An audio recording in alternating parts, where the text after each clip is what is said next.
a conversation, Elle, and they get the end of it. They're like, "Am I really joining this show?" They get the most random introduction from Dave too. Just flowing it in. It's one of your best friends in the world, so I thought you were going to give the introduction. I can definitely do it if you want. She's never. I think is this her first interview / podcast before, Elle? It is. I don't think we have ever had this person on the show before. It's one of my best friends. Yeah. What? I don't know. It's one of my best friends. She is fighting this weekend in Connecticut. Welcome to the show, Aysia Cortez. You pushing the button? Hello. What's up, Aysia? How are you, friend? I'm good. How about you? Doing good. We're blessed. We're blessed over here. If you yourself sideways, you'll fill up the. Oh, okay. Let me. I'm sorry. See my phone. Wait, we can see your. Okay. Hey, okay. Already a professional. Look at that.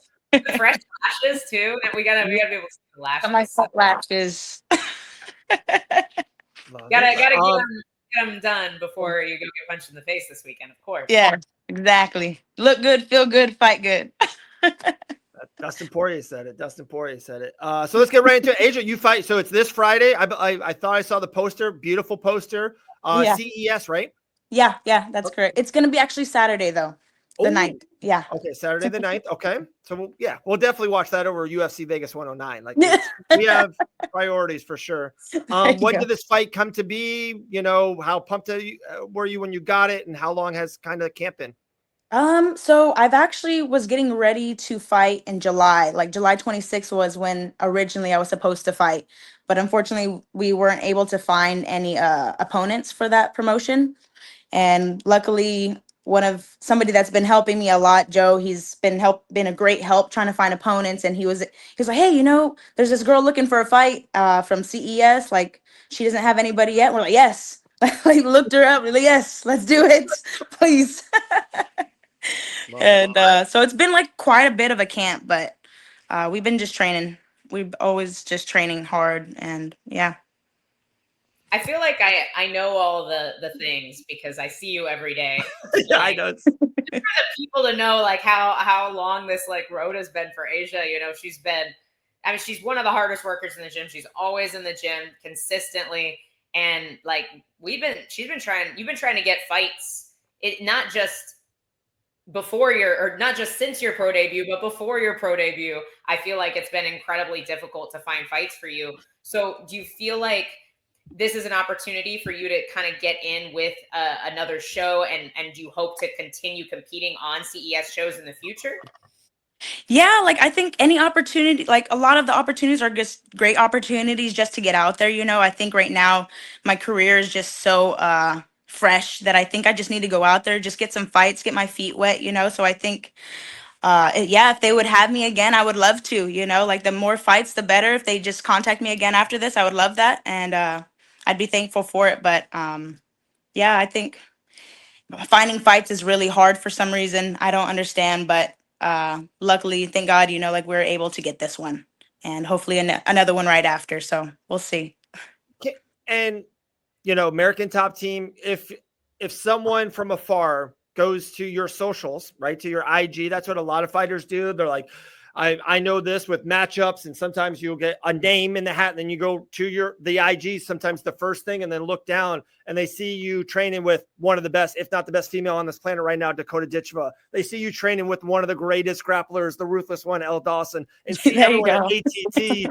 Like, do you think that is almost a detriment of you getting some of these fights, maybe not on the biggest stage yet? Or do you think some people are just not wanting to sign that dotted line for another reason?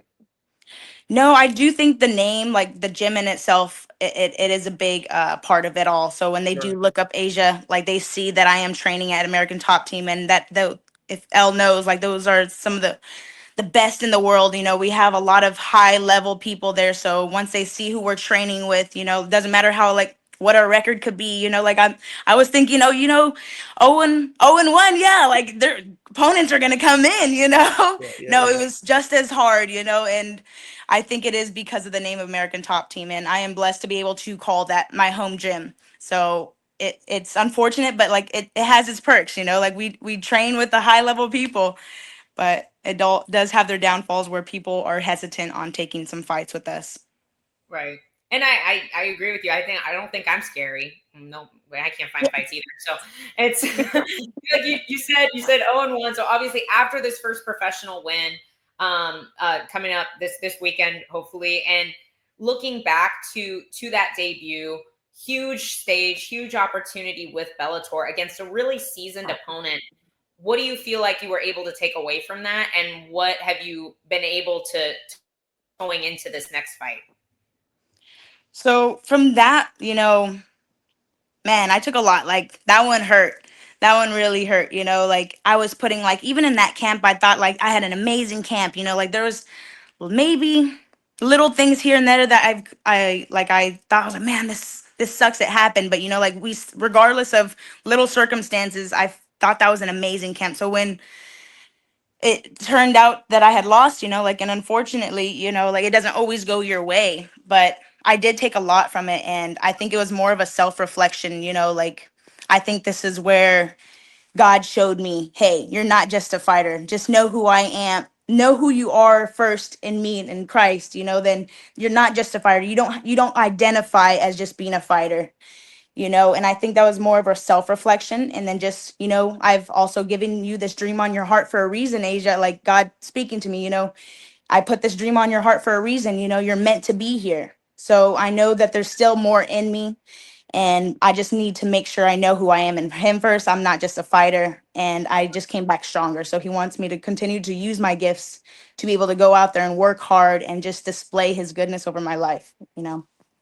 I love that you've mentioned this now 3-4 times. It was part of my notes already. So this is goes right into it. I love how, what's the right word? Like, especially on your social media, like how much you are. I see Bible verses on your stories all the time. I don't know if you know that. I know you and Elle, but me, I'm absolutely the same way, same passion for all that as well. And I love just how forthcoming you are with this. And it's wild. And me and Elle mentioned it a couple weeks ago, like on the UFC, almost every single winner it was like the first show ever, they mentioned giving thanks to God first before anything else, their teammates and sponsors and all that. And I do feel there is like a little bit of a transition right now in especially this MMA space with, people forthcoming of their love for their passion for Jesus and all of that. So I think it's pretty amazing where it's at right now. And how do you feel it? And do you feel the same momentum, or is that just from someone on the media side of it? I definitely do. I saw that where they posted that everybody had mentioned it. So, like that already, that in itself, every time somebody thanks God, like after their win, it gives me chills. I'm like, yeah, thank God. Yes, that is right. Give glory where glory is due, because without him, you're not getting these opportunities. You're not given those abilities, so as you should give, honor where honor is due, like God gave you those abilities. So I love to see it, and I'm happy that that's what people are doing now, and they're on it, like I'm proud, and I'm so happy to be a part of it as well. And I'm hoping that will be my statement as well on this Saturday, to be able to give glory where it's due. Yeah, I know, absolutely. And I don't know if you guys know this, the reason I go to the church I go to in Florida is because of Aysia. So she Aysia down to Coastal Community Church. Shout out to all our Yes. we have the best church community down here in Parkland. But yeah, going into this, like this weekend, you're fighting Erica Valentine. She already has 2 professional wins under her belt. Do you like that you're able to pull from her film and look at these fights that she's won? And do you feel like watching her, what holes are you seeing? Would you rather watch film on somebody who's winning so you can see where they do well, or somebody who's losing so you can see where you can capitalize? What are your thoughts on that whole process looking at this opponent?